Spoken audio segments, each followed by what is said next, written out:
আসসালামু আলাইকুম রহমতুল্লাহি ওবরকাত বিসমিল্লাহি ওসসালাতু ওয়াসসালামু আলা রাসূলিল্লাহ। আলহামদুলিল্লাহ, সকল প্রশংসা মহান আল্লাহ পাক রব্বুল আলামিনের দরবারে। লাখ কোটি দরুদ ও সালাম জনাবে মুহাম্মদ রাসূলুল্লাহ সাল্লাল্লাহু আলাইহি ওয়াসাল্লামের উপর। আমি সর্বপ্রথম কৃতজ্ঞতা জানাই মহান আল্লাহ তাআলার উপর। এরপর কৃতজ্ঞতা জানাই আমার পিতামাতার উপর। এরপর কৃতজ্ঞতা জানাই আমাদের সকলের প্রিয় মেন্টর স্যার জনাব ইকবার বাহার জাহিদ স্যারের উপর। আমি আমার ক্ষুদ্র পরিচয় তুলে ধরছি। আমার নাম হাফেজ মাওলানা মোহাম্মদ আবু তাহের, নিজ জেলা টাঙ্গাইল, উপজেলা দিলদুয়ার। ভালোবেসে ভালোবাসার ফাউন্ডেশনে যুক্ত আছি ২৭তম ব্যাচ থেকে। আমার রেজিস্ট্রেশন নাম্বার 153510। আমি যেই উদ্যোগগুলা গ্রহণ করেছি তার মধ্যে আমি মাশরুম চাষ করতেছি। এর পাশাপাশি ইউনানি, আয়ুর্বেদিক, পলিপাস, হিজামা, হোমিওপ্যাথিক বিভিন্ন ধরনের চিকিৎসা সেবা নিয়ে কাজ করতেছি। এর পাশাপাশি মধু, ঘি এবং চিয়া সিড নিয়েও কাজ করতেছি। আমার ছোট্ট একটা পেজ আছে, কবিরাজ ঘর। সকলেই ভালোবেসে ঘুরে আসবেন। এ পর্যায়ে স্যারের দেওয়া সেশনগুলো থেকে আমি একটা সেশন পাঠ করে শোনাচ্ছি। যখন কোনো সমস্যা দেখবেন, তার অন্তত 2 থেকে 3টা সমাধান খোঁজার চেষ্টা করবেন।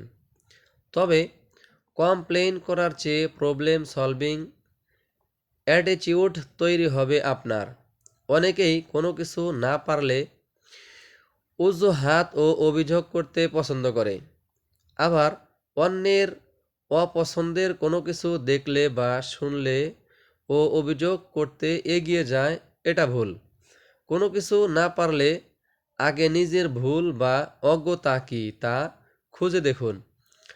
একজন মানুষ সব কিছু জানবেন বা জেনে আসবেন, এটা কখনো সম্ভব নয়।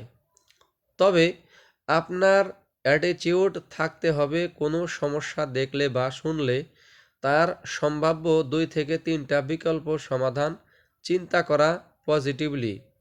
এই চিন্তা আপনার ভাবনার জগৎ বড় করবে, সৃজনশীলতা বাড়াবে এবং নতুন কিছু সৃষ্টি করবে। আপনি যখনই যে কোনো সমস্যার সমাধান নিয়ে ভাবতে শুরু করবেন এবং সমাধানের উপায় খুঁজবেন, প্রয়োজনে সমাধানের জন্য অন্যদের মতামত নেবেন, তখন আপনি কমপ্লেইন করা ভুলে যাবেন এবং আপনার প্রবলেম সলভিং অ্যাটিটিউড তৈরি হবে। এটা একটা বড় লিডারশিপ ও প্রবলেম সলভিং স্কিলস। ইকবাল বাহার, সাধারণ থেকে অসাধারণ হয়ে ওঠার চর্চা, এন্টারপ্রেনিয়রশিপ, নিজের বলার মতো একটা গল্প ফাউন্ডেশন। আলহামদুলিল্লাহ, বরাবরের মতো আমি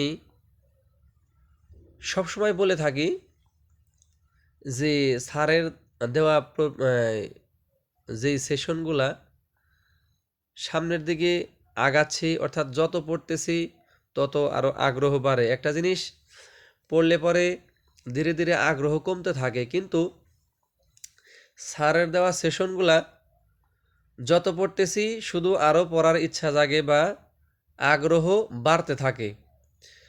তো প্রত্যেকটা কথাই খুবই গুরুত্বপূর্ণ এবং শিক্ষণীয়।